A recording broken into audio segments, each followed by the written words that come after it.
With midterms less than a month away, a lot of the focus has been on our national races, and even some of the governor races. What unfortunately hasn't gotten enough attention is our state house races, which are equally just as important. I wanted to change that, so I reached out to Anna Eskamani, who's running for a state house seat in District 47. As you'll hear, she talks about her history and what motivated her to run for the state house. So, how long have you lived in Florida? I lived in Florida my whole life. I am born and raised in Orlando. So, where exactly did you grow up in Orlando? Because Orlando's a big area. It is a big area, yeah. I grew up on the east side of town, so in unincorporated Orange County. I went to Orange County Public Schools K through 12 on the east side of town. Then I moved to downtown about 4 years ago. So have you basically done all your education in Florida, or have you left from Florida and come back? No, I am so homegrown, Austin. I went to, after my high school education, I went to the University of Central Florida, so go Knights. And I have 2 BAs, one in political science, one in women's studies. I have 2 master's degrees, one in nonprofit management, the other in public administration, and I'm getting my doctorate. And that's all at University of Central Florida. I just want to make sure I'm understanding this. You're working on a doctorate right now while you're running for Congress. I am. Yeah, I mean, I never thought I would run for Florida House, and so nothing, was put on pause. And then my 3rd year of my doctorate program, so it wasn't anything that I, really gave a second thought. So yeah, I'm in the middle of my program too. So how exactly are you balancing doing all this schoolwork while running a campaign? Because a campaign takes, 100 hours a day. It's tough. I'm still working full-time, too. I have a lot on my plate, 24/7. I don't sleep a lot. I have no social life. And so everything is very much grounded in getting everything done. And so, my life revolves around the campaign, around my academics, and around my job. So those are the 3, big spheres in my world, and I just bounce between all 3 24/7. So the question is, how much coffee are you consuming a day? Funny you say that. It's about 8 p.m. and I'm about to get a cup of coffee right now. So, I have a lot of endurance. I've always been a workaholic, and so this is my lifestyle I've always subscribed to. My mom was someone who worked really hard all the time. My dad, too. So my entire life, all I've known is hard work. So it's not anything that, surprises me. But you definitely have to have a lot of endurance and a lot of resilience on the campaign trail.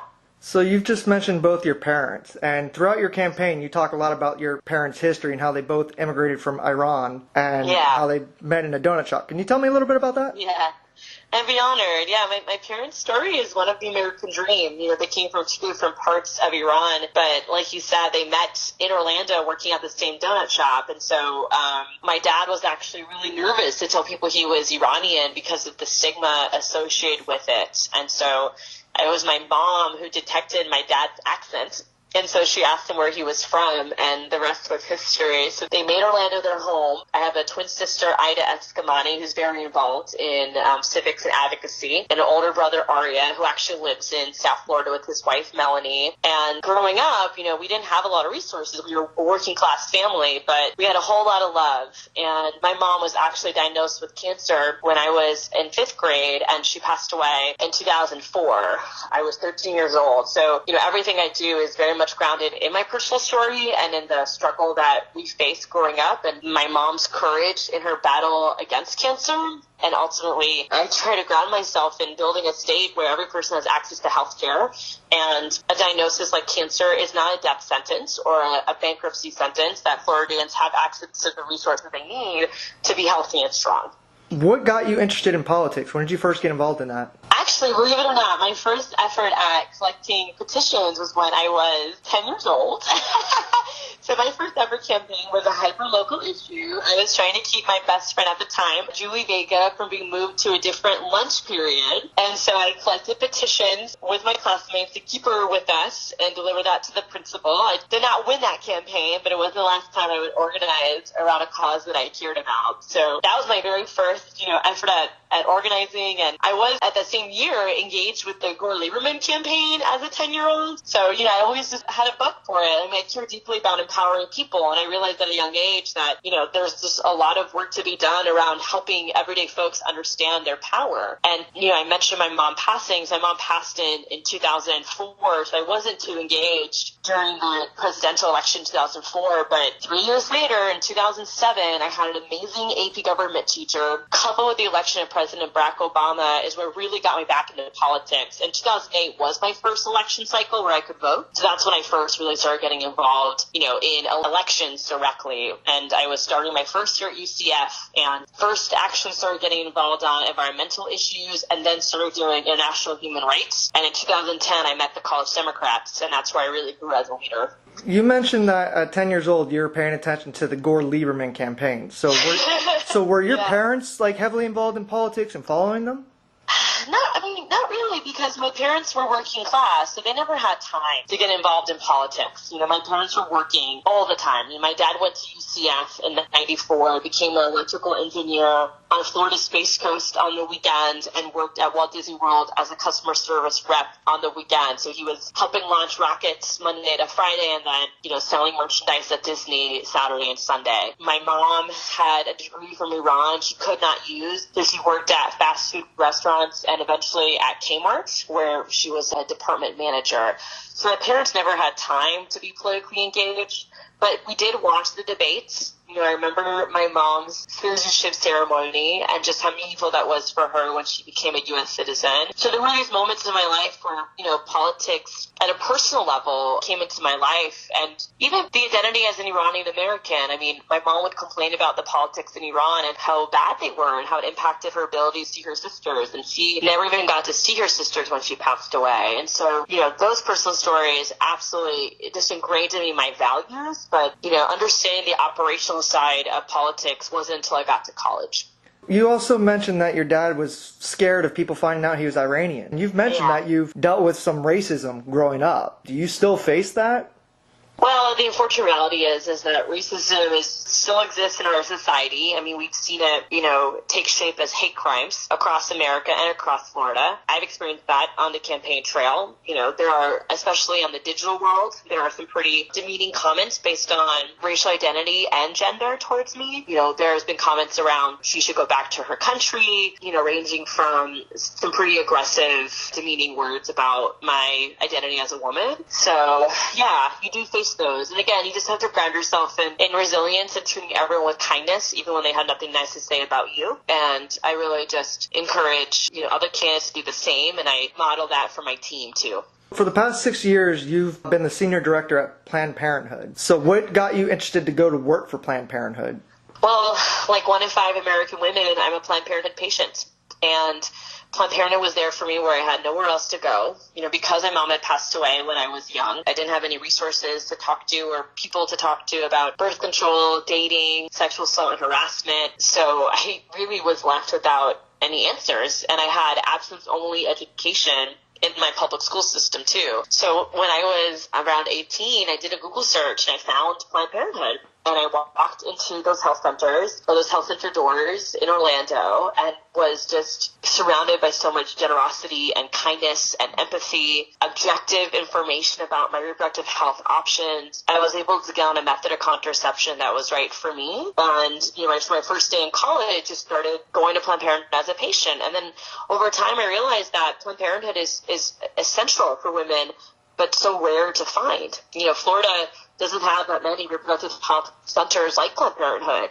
So I began getting more involved at UCF around issues of women's equality, reproductive health, domestic violence prevention, and just really, really found a passion on women's issues. And in 2012, when I was about to graduate from UCF, the incoming CEO of Planned Parenthood invited me out to coffee and offered me a job. And so it was my first job out of college, and I started as a development coordinator. So, I started at a entry-level position and just gave it my all.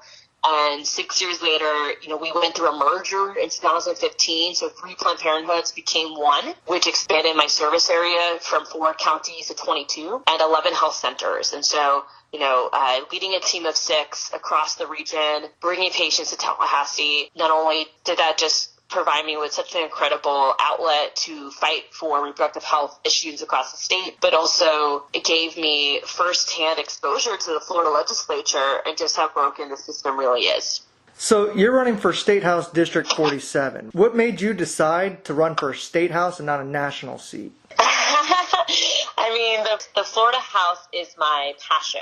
And so when I look at the policies that impact our state most directly, I mean, it comes from the legislature. And, there was actually efforts here in Central Florida to encourage me to run for Orange County mayor, which of course is, very flattering. And I appreciated that effort by members of the community. But for me, my love has always been on policy. I mean, I'm such a policy wonk. I understand the legislature and the process really well. I have fantastic relationships, with those that interact with the legislature. Even with Republican leaders in the Florida House, I've built relationships over my time through Planned Parenthood and trying to teach Republicans about the importance of these issues. And so, my heart was always just watching the Florida House, watching the Senate, and trying to engage with the process. And when I was thinking about running for the Florida House, I live in District 47. It is my community. And, I had to think real hard about it because at the time we had a Republican incumbent who really branded himself as a moderate. So I was nervous about challenging that. But I realized, just looking back at 2016, that, we don't need more moderate Republicans. We need more strong Democrats in Florida. And that's what helped motivate me to make the decision to run. And then, interesting enough, as we were preparing to announce, the Republican incumbent actually made a decision to run for Congress. So he left the seat, which led us to announce a month early than we wanted to. But it did give us the space to be the first candidate to file for this seat and the first candidate to qualify and the first candidate to, really demonstrate a passion for District 47. Did anyone approach you about running for a House seat, or did you just decide on your own? Because you talked about, that you had been approached about running for mayor, so I'm curious if anyone actually approached you about running for a House. That's a great question, Austin. I wasn't really approached. I mean, the Facebook page, kind of happened organically. You know what I mean? It wasn't like someone came up to you and encouraged you. It was just it was a community-driven effort. What I will say is that I was actually encouraging others to run for office because I knew we needed more women and more strong Democrats to run for office. And as I encourage others to do it, they look back at me and say, well, why aren't you doing it? And that was my catalyst to realize that if I didn't make an intentional decision to run for office myself, if I didn't make this courageous leap of faith, then why would others do it either? So it grounded me in needing to make this decision, not only because I love this community and I would be honored to serve the great people of District 47, but our campaign is symbolic and inspiring for other women to do the same. And ultimately, that's what motivated me to make the decision. So you talk about being a very big policy wonk and liking getting into details. You recently had a debate with your opponent, and you wrote about it. You talked about how you stayed up all night and slept for maybe an hour, which I'm sure is pretty much normal for you, and you went through a debate. So can you tell me a little bit about that debate? How'd that go? I would be honored. Yeah, I mean, it was our first ever debate with our Republican opponent. We've actually been invited to participate in 4 debates, but he's declined everyone but this one. So it ended up being, at this point, the only debate that we've had. And, I really took it seriously. I mean, I know as a woman of color, you only get one chance to get it right. So I was up late studying. I crafted a 30-page binder of policy notes, studying every issue you could think of. And, walked into that space really ready to demonstrate our skill and our passion and our empathy. And we just shined, and our Republican opponent, I don't think he honestly took me seriously, Austin, and I think he was very surprised by how strong we are. And again, it just speaks to the double standard, that the assumption that a young woman, let alone a young Democrat, wouldn't perform well in a debate space or wouldn't perform well in an event hosted by the Winter Park Chamber, which is so ironic. I mean, we won the Winter Park Chamber straw poll. And we are so engaged with our business community. We care deeply about the needs of our small businesses. And so, we do our best to get to know every industry and to really be experts. And so, we just really shined. And I'm so proud of how we did in that environment. I'm proud of the issues that we fight for because they're so authentic and genuine, and they will do good for everyone. And even after the debate was over, we got excellent feedback, and a Winter Park businessman actually donated to our campaign. And he, I would later email him, and he responded with, I was very impressed with the debate. You've converted this old Republican. So, we just be our authentic self, and it's pretty remarkable who we can inspire to join us. So you talk about being a young woman and a woman of color and the issues that you face throughout society. You're 28 years old, if I'm not mistaken, and you're running for a House seat. How hard has it been to get people to take you serious?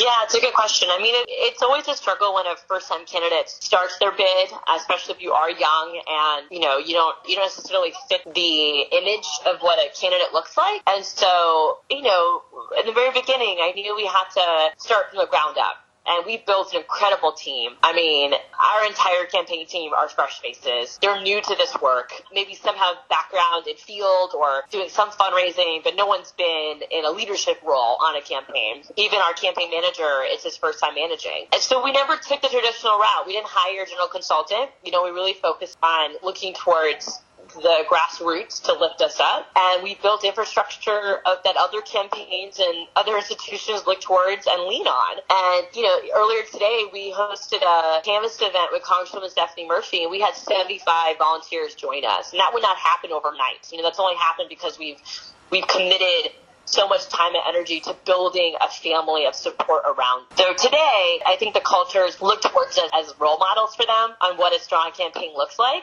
There still is obviously stigma to combat and double standards that we face, but I do feel confident that we have redefined what it means to be a Democrat, and our family of support is wide and it is strong, and we continue to help people look at us as the future, and I'm really humbled by that, and it just speaks to our collective impact and our attitude of never leaving anyone behind. So one of the issues that millennials often face is that they don't really turn out and vote. They get all worked up and they march and they don't vote. How are you working on getting people to go out and vote? Well, you got to talk to them. I think that's the biggest thing. And we've knocked on over 25,000 doors now in our district. And we really do prioritize working with our young leaders. We're engaged with our high school students, our college students at Rollins College and the University of Central Florida and Valencia and Seminole State College. So we're really engaged in schools in the district and around the district. Because I do think that we need to make sure our young people and people of all backgrounds understand the power they have in policy making, and that voting is step one, but it's not the last step. It really is the first step, and to teach the process so folks always feel engaged with you. And having an inspiring candidate is important. We speak truth to power. We're an authentic campaign. We share the same message with every voter, and that really resonates with people. And so we're incredibly grateful for the feedback that has helped craft what our overall platform. It is a platform that's built by our supporters, young people included. And so we have a lot of buy-in. And I think that also, creates a sense of commitment that these are folks who will vote for us and will stand with us in the legislature, and will always make sure they're engaged in the process. I want to get into some policy here. So Florida is known as a right-to-work state, which is not very friendly to unions. If you're elected, what can you do to help strengthen our unions here? Well, we are so honored to have the endorsement of unions across the state, from SEIU to AFL-CIO to Florida Education Association. Unions are the backbone of our country. Unions have helped ensure that we have 40-hour work weeks and weekends. Unions are continuing to be the lead negotiator on increasing wages like we saw in Walt Disney World. And so I think step one is making sure that we have the back of our unions, that we show up for our unions, in different settings when they are engaging in collective bargaining. And we make sure that, they have public support from the elected leaders. In the legislature, it's a good question. I mean, flipping the Senate is going to help combat any further efforts to take away power from our unions. In the Florida House, parity will help, but unions have often been used to demonize Democrats and to kind of paint this picture of, evil union bosses. And I think we have to do our part as Democrats to really break that stigma and to make sure voters know how important unions are, and to demonstrate the impact the unions still have today. And so I know that there's also great policy where you can find common ground. I mean, in particular, there are so many cases where, a company might hire a non-union contract worker and then they realize the job isn't being done the way they want it to be, so they end up hiring a union anyways.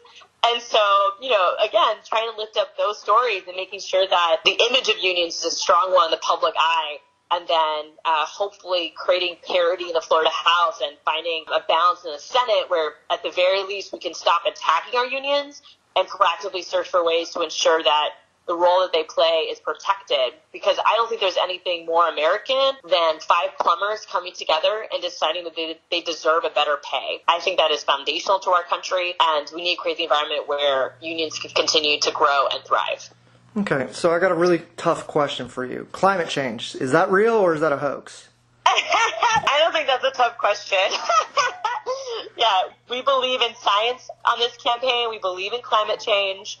And we also fight for funding for conservation. We want to ensure that for the cities and counties that are already facing the impact of rising sea levels, that they have the resources to use those hard solutions and soft solutions to protect their citizens and to curb the impact of climate change. So we believe that it is very real, and we have to be forward-thinking and finding ways to combat it.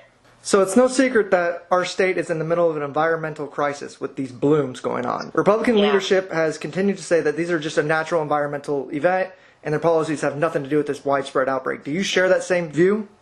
No, it's false. I mean, red tide does happen on its own, but never to this degree and never for this long. And so red tide is amplified by agricultural runoff, by industry runoff, by leaking septic tanks. You know, the phosphates that we are putting into the earth and into the water are absolutely impacting the extreme degree of red tide and blue-green algae. And not only are these dangerous to our creatures, but it's also complete havoc for people as well, as breathing in the toxins that these occurrences create are dangerous for the health of Floridians. So we have a serious problem on our hands that I put complete responsibility on Republican leadership for the last 24 years of this state, of not holding polluters accountable, on allowing our agricultural industry to not prioritize water safety. And here we are today, you know, with this major crisis, and not only impact the health of Floridians and our natural resources, but also our tourism economy. You know, this is, for me, another reflection of how we desperately need a shift in leadership.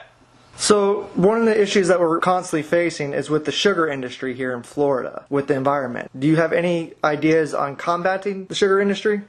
Well, I think for starters, as candidates, we should not take money from these industries, and I'm proud to say that we take no money from U.S. sugar, and we've also committed to the no fossil fuel pledge, so we don't take any money from fossil fuel companies either. So we're very clear on, you know, what are the industries that have a stronghold on this state, and we want to, of course, communicate with these groups as conversation and dialogue is necessary to find these solutions. We don't want to be held accountable by them. We want to hold them accountable, and a part of that is having the freedom of any type of financial conflict. So we're really courageous on that front. Ultimately, when it comes to U.S. sugar, there needs to be a conversation about purchasing the land. You know, I think that is probably the only way that we can incentivize the sugar industry from reducing their role in the Florida economy. There are better crafts that we could explore in place of sugar, and the reality is the South Water Management Districts are in existence for sugar. You know, they will give sugar more water when they need it, and they will release water when they don't. And so, again, you know, who should the state of Florida work for? And that's the people and the desires of the people to protect our natural resources. And so I think we need elected officials who are willing to challenge U.S. sugar and to have courageous conversations with this industry around their impact on the environment and what we can do to reduce it. And I will say, Austin, it's quite disappointing because Florida farmers are the original environmentalists. I mean, Florida farmers historically have always cared about the air, the water, and the soil. And I know there are farmers who still do, but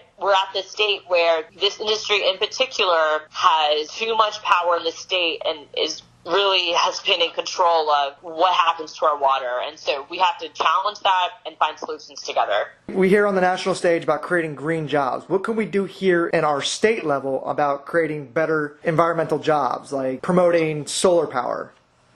Yeah, we have a lot of potential in Florida. I mean, we're the Sunshine State, and we should be the leader on solar. Their technology is changing rapidly, and I know that more and more I see electrical vehicles driving the streets of Central Florida. We see more charging stations across the state, which we need to continue to encourage the development of, so that those who purchase electrical vehicles have the chargers, so they can more and more people can be incentivized to make those purchases. At the end of the day, knowing how fast technology is moving, we have to train our workforce to evolve with this changing economy. And so part of it for me, too, is looking towards our tech schools and our community colleges to train this next workforce. We have Valencia College here in the district, and they have a really incredible accelerated training program where they do advanced manufacturing, among other skills and crafts. And these really are the future jobs of America.